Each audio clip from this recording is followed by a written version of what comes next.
Hello everyone, Gaza Mutkarsh, and I welcome you all to the session on relational databases and SQL basics. So guys, let's have a look at the agenda for this session. The agenda for this session includes understanding database, the different data types, constraints and schema design in MySQL and PostgreSQL. So guys, let's switch to SQL. So first of all, let's switch to the browser. First of all, we need to download MySQL and PostgreSQL.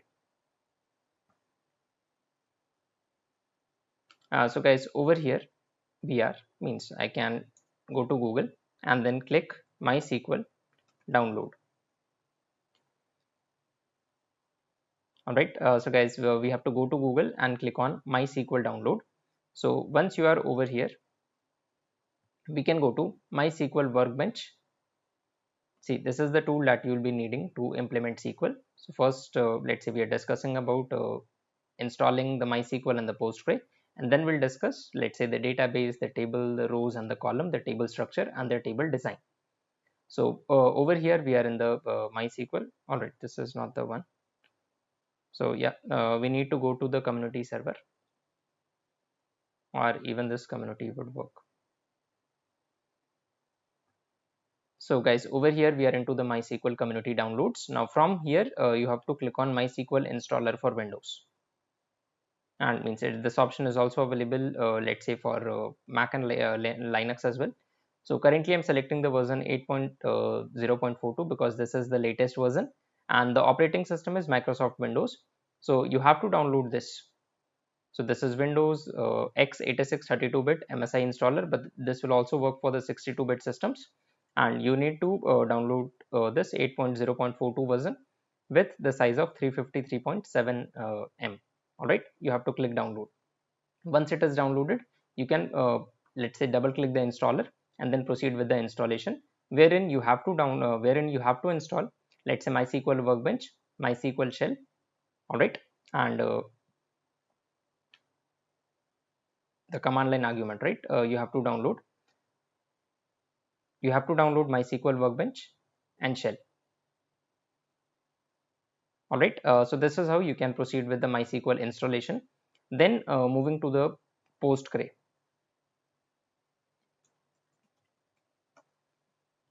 So if I were to download the PostgreSQL, so how can we download this? So just click on PostgreSQL, click on downloads.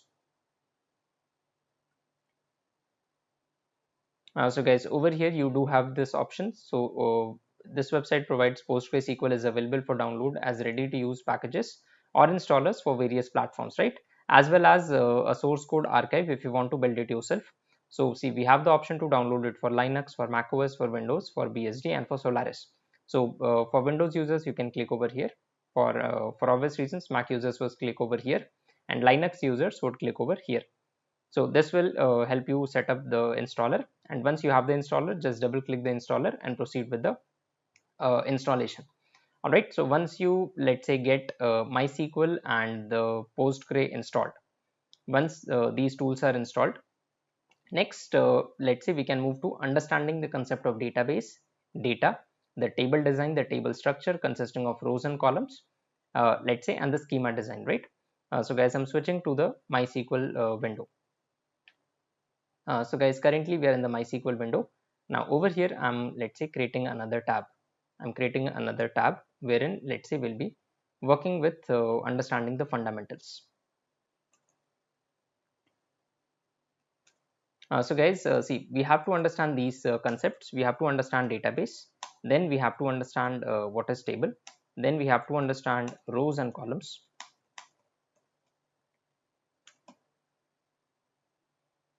And we have to understand, let's say, data types and the constraints. All right, these are the concepts that we need to understand before heading towards table creation, before heading towards data insertion, data, let's say, filtering, sorting, or any kind of operation. So first of all, let's understand what database is all about. So these are the topics that we shall be discussing. So mostly it's going to be a theoretical session. All right, but we'll end up creating a database that we'll be using for our purposes. So what is a database? So guys, database is a container that holds tables and other objects. So essentially, it's a container that can hold n number of, let's say, related tables and even non-related tables as well.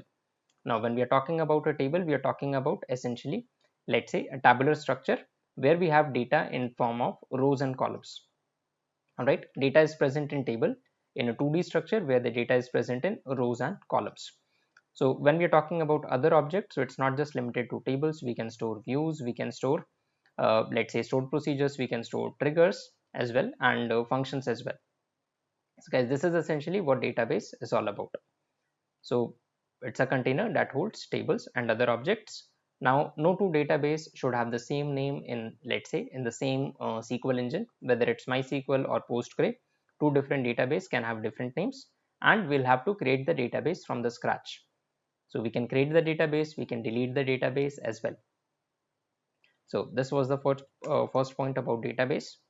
Next, the second point is table.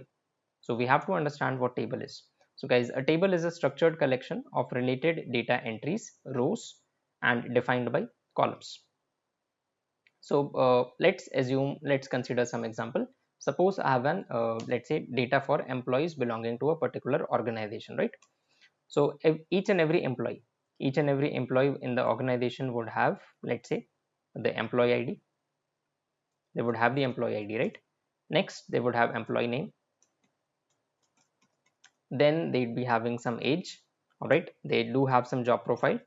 They'll be having some salary, so they'll have some city. They'll belong to some means they'll have some email. They do have their address, and likewise, let's say they do have some skill set. So guys, this particular table, let's say we are considering where we do have data for the employees belonging to an organization. So each and every employee would have an employee ID, which would be unique. Next, they'll bear some employee name. They'll have their own age. They'll have their job profile. Let's call this job profile. Then they'll have their salary. They'll belong to a city. They'll have their email address. They'll have some official residential address, and they'll have their own set of skill set based on which, let's say, they are working in the organization, right? So this is how this structure is what we refer to as a table. So it is a structured collection of related data entries. So an organization employees, there won't be just one employee, multiple employees honge, right? So in any organization there would be multiple employees working. So this is where, let's say, the concept of table stems from. So where we are storing collection of related data entries. How are all these employees related? Because they all work for a particular organization. So when we talk about related data entries, so for each and every employee, all the details will be stored in a row. All right, that is what we define as a row. And let's say for all the employees, the individual details such as employee ID, employee name, age, job profile, salary, city, email address, and skill set, this will be stored in the columns. All right, so columns are the vertical entries, rows are the horizontal entries. So this is how we can define the structure of a table. Means this is one particular example. We can consider a number of other examples as well. Next, moving forward, we have the concept of rows. So when we talk about row is a single entry in the table, right? A single entry in the table is referred to as row. Means if for one employee I want to insert the data, so that would be one row of the data. For two employees, if I'm storing the data, that would be two rows. What about column? So guys, when we talk about column, so column is a specific attribute feature of data. For example, for one particular employee, if I consider the employee's job profile, that would be a column. If I consider city, that would be another column. If I consider address, another column. And if I consider employee name, that is another column. So this is referred to as column. All right. Now, considering we have understood what database is all about, what is essentially a table, and what is the row and what is the column. Next, we have to discuss the schema. Next, we have to discuss the schema. So guys, when we are talking about, let's say, table schema, right? So table schema, this is the logical structure of the database. How do we define the logical structure of the database? So in the logical structure of database, we have to define the tables. We have to define the columns, right? Then on top of that, we have to define the data types for each of the columns. For instance, Employee ID could essentially be, let's say, some numeric value, or it could be some alphanumeric value as well, right? So we have to consider the appropriate data type that we can set for the employee ID. Likewise, next we have the employee name. So for the employee name, we have to set the appropriate employee name, appropriate data type for the employee name. Then we do have the age. Then we do have the job profile. So each of these, let's say, columns will be a separate data type. Employee name would essentially be some string or text based value, right? There would be no numbers. Now age is essentially bound to have numbers only. Age will not be stored in form of, let's say, character or string based values. Next we have the job profile. So job profile would again be maybe data engineer, maybe data scientist, maybe data analyst, maybe web developer, maybe full stack developer. So again, these values are essentially strings. Next we'll have salary. So salary can be integer or some decimal values. So again, this is going to be numeric. Then we have cities. City would again be, let's say, character or string based value. It could be an Indian city, it could be a non-Indian city. Email address again essentially would be, let's say, alphanumeric. Then so again, text or string. Address would again be text or string, and skill set, let's say, could be maybe comma separated multiple values, or if there is a single value, then we can have then we can also have, let's say, text or character based values. So with this example, we have understood that each and every column will have its own data type. Now this is what we refer to as data type. Next we'll discuss the different data types as well. Next we have something more than data types, that is constraints. Now each of these column can have its own constraints. Constraints essentially implies restrictions. Constraints, what are constraints? Constraints are the restrictions. So restrictions applied on what? Applied on columns. So each and every column, on each and every column we can apply couple of restrictions. Let's understand what kind of restrictions can be applied. Means I'll just give you an example, then we'll be discussing in detail what are the different constraints and the data types in MySQL and in PostgreSQL as well. So constraints are pretty much similar. Data types may vary as far as MySQL and PostgreSQL are concerned. So when we're talking about restrictions, right? So let's consider this the same example. So certainly we can understand that as far as employee ID is concerned in one particular organization, no two employees can bear the same employee ID. So this is a restriction. It simply means that we do want the employee IDs to bear unique names. All right, and no particular employee can have null value in, or let's say, missing value in the employee ID.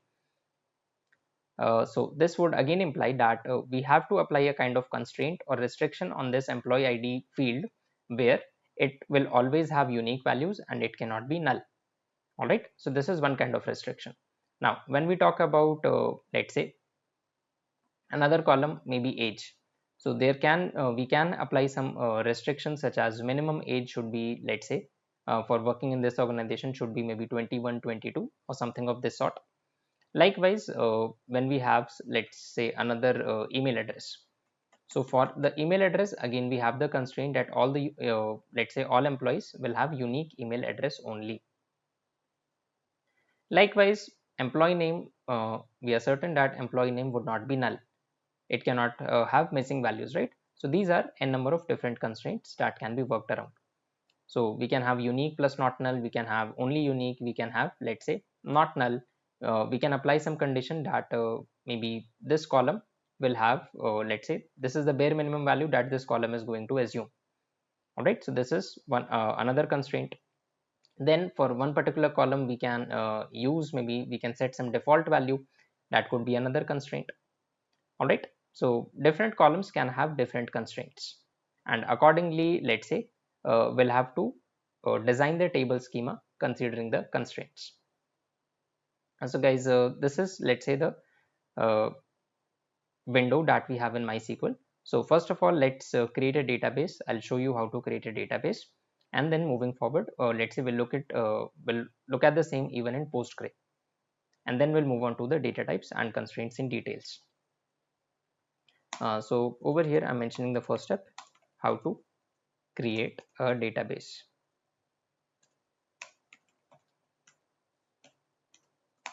In MySQL. So when we are creating a database in MySQL, right, I can simply write create database, and my database name would be, let's say I'm calling it DB demo1, database demo1. All right. So once I've written this, I just have to select the query, and then I can press on execute the selected portion. And as we can see over here in the action output, I do get to I'm getting a green tick indicating कि database successfully create हो गया है. So if this database has been created, in the left side schema, I should get to see this database. So if I refresh this now, maybe alphabetically I can scroll down, or maybe I can search it on the top. So guys, as we can see, we do have this DB demo. DB demo is the database that we have just created, right? Now, what are the different database objects? We do have tables, we do have views, we do have stored procedures, we do have functions. These are the different database objects as far as MySQL database is concerned. In one particular database, we can have a number of related or non-related tables. So guys, this is the procedure, let's say, to create the database.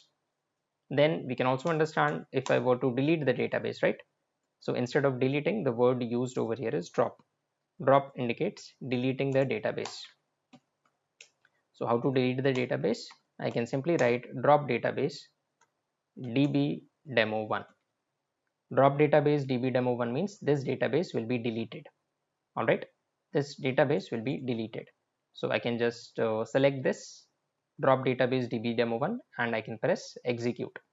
So guys, the moment I've pressed this, as we can see, the database has been deleted. Now, so because we'll be needing this database, so I'm, let's say, recreating it. And now if I find it, so it won't be there, right? So see, db demo1 is not present.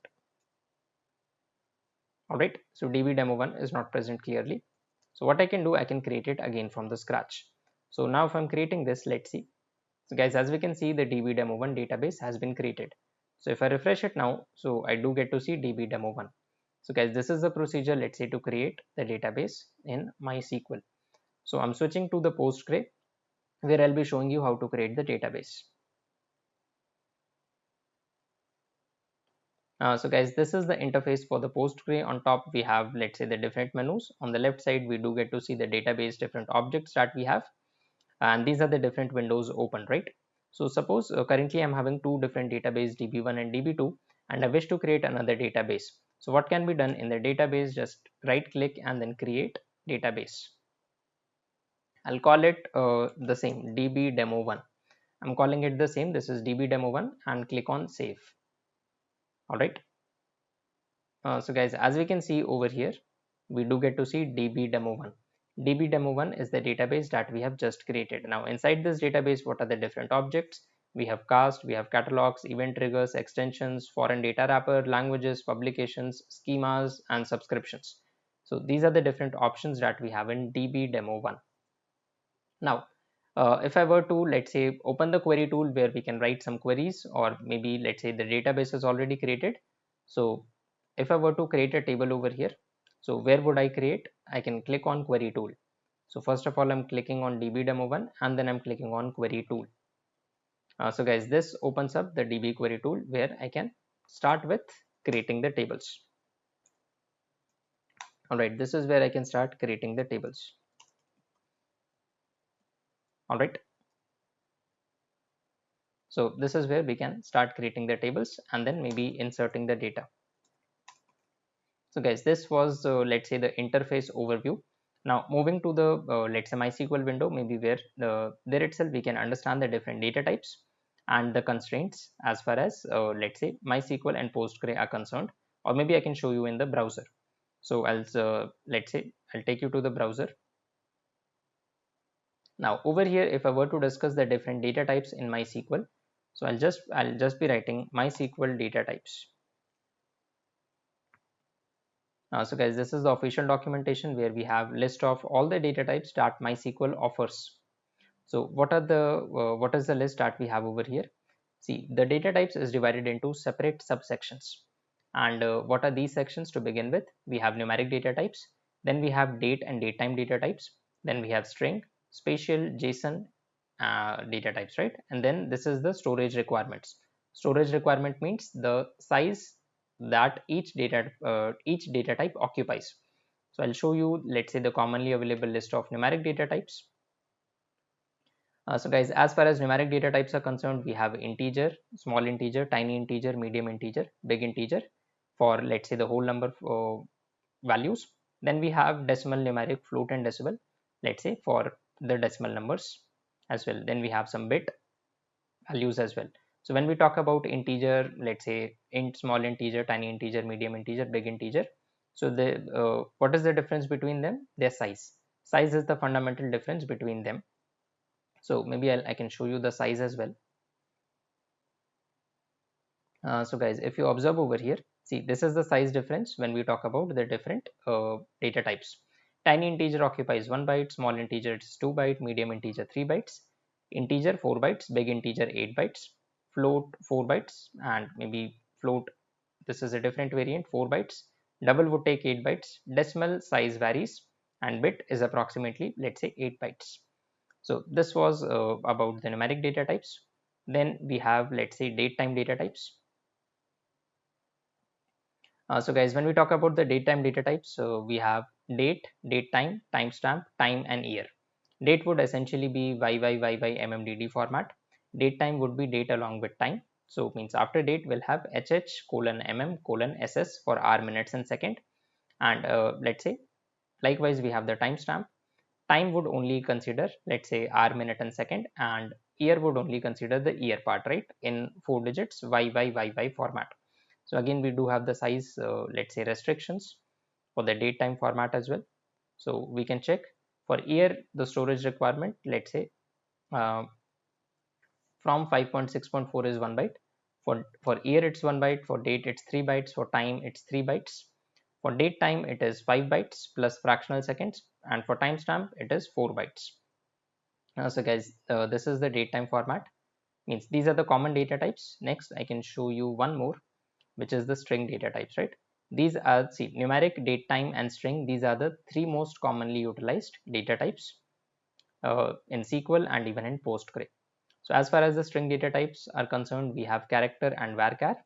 Then we have, let's say, var binary, blob, text, enum and set. So if we talk about character and varchar, character, let's say, takes character can take n number of characters, and so can varchar do. But varchar indicates variable number of characters. So when we are talking about variable number of characters, so for example, if I want a string based column or string based field to have the varchar data type, right? So in varchar, if I've mentioned 100, so even though if the string does not contain 100 characters, the remaining characters would be left unoccupied. But whereas when we use char, so if I'm using char with 100 characters, if the string contains only maybe 10 characters, so even all the remaining space would be occupied in char. So as far as optimization is concerned, let's say varchar is highly efficient because the remaining, let's say, space is not occupied as far as the varchar is concerned. But when we talk about char, that's not the case. Alright, so these are the string data types, char and varchar. So I can click on one of them, I can show you. See, the char and varchar data types are similar but differ in the way they are stored and retrieved. So char and varchar are declared with a length that indicates the maximum number of characters you want to store. Alright, for example, char 30 can store 30 characters. Length of character is fixed. So the length can vary from 0 to 255, and when char values are stored, they are right padded with spaces to the specified length. Means the remaining extra space would be occupied. Alright, now values in varchar columns have variable length strings. So the length can be specified from 0 to 65535. Alright, so in contrast to char, varchar values are stored as 1 or 2 byte length prefix plus data. So the length prefix indicates the number of bytes in the value, right? So this is how, let's say, we can define the character and the varchar values. Likewise, we can discuss the same in PostgreSQL. So I can show you different data types in PostgreSQL.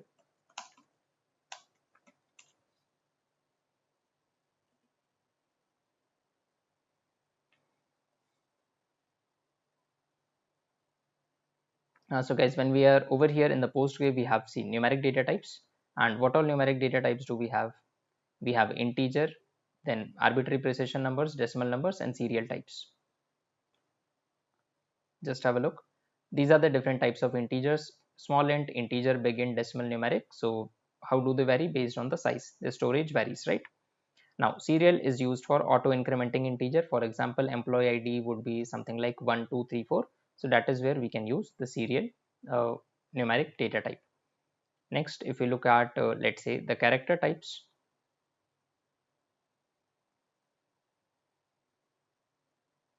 So guys, these are the different characters. We have let's say varying character is varchar. Then we have character where that is fixed length. Then we have text, so that is variable unlimited length. So if I want to have some text based column where I do expect unlimited length, so that is where I'll be using text. All right. Now next we can also discuss the date time data types. So guys, as far as the date time data types are concerned, we have date time, we have timestamp, date, then we have time, and then we have interval as well. All right, so interval is the duration or the gap between two different timestamps, so that is what can be used as well. So guys, I'm switching to the MySQL window to discuss the different constraints. So now we have discussed the different data types, right? We have discussed the different data types. Now talking about constraints. So constraints, as mentioned, are the restrictions. Restrictions applied to columns. So what are different types of restrictions? So the first restriction would be the primary key. Primary key essentially indicates unique values. All the values would be unique and not null. Unique values, unique plus not null, means this column cannot have a missing value, and all the values in this column would be unique. All right, so that is how we define a primary key. So why do we use it? To, let's say, for the purpose of defining uniqueness to a column. All right, means there would be no duplicates. Next we have let's say unique. So unique indicates only unique. It can have null value. Next we have not null. Not null indicates that it ensures that column can't take null values. Null, when we are talking about null, we are talking about missing values, right? So next we have the next constraint that we have is check. So used to apply some condition on the column. What kind of condition are we going to apply using check? For example, I want to restrict the age to 18. So that is where I can use check. Then we have foreign key. So why do we use foreign key? So foreign key essentially is used to connect two different related tables. All right, used to connect two different related tables, right? We'll be connecting two different related tables. It can have null. It can have null. All right. It may be duplicated. It can contain even duplicate values. So guys, these are a couple of common examples of foreign key. Then we have another constraint, which is default. So which is used to set let's say default values to a column. So these are the common constraints that we can utilize in let's say MySQL and even in Postgre. So constraints like primary key, unique, not null, check, foreign key, and default. So these are the different let's say constraints, right? So guys, that brings us to the end of this session. So I'm switching to the PPT.